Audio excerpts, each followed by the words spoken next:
আচ্ছা, সেই কৃষ্ণ কি এখনো লীলা করে? সেই কৃষ্ণ কি আমি গেলে আমার সঙ্গে বন্ধুত্ব করবে? কৃষ্ণ কি নেবে তার দলে আমাকে? আমি কি পারবো কৃষ্ণের সঙ্গে গরু চড়াতে? পাঠক ঠাকুর অবাক হয়ে মনে মনে চিন্তা করছে, এতদিন আমি এত ভক্তকে নাম শোনালাম, কোনোদিন আমার মনে প্রশ্ন জাগেনি যে সত্যি কৃষ্ণ আছে কিনা। আজকে সামান্য একটা ছোট্ট 5 বছরের শিশু আমাকে এসে জিজ্ঞেস করছে লীলা হয় কিনা। কি করলাম আমি জীবনে? বলে গেলাম, বিশ্বাস জাগলো না তার চরণে।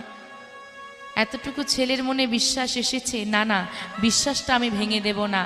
হ্যাঁ রে, হ্যাঁ রে, এখনো লীলা হয়, এখনো কৃষ্ণ গরু চড়ায়। তুই যদি তাকে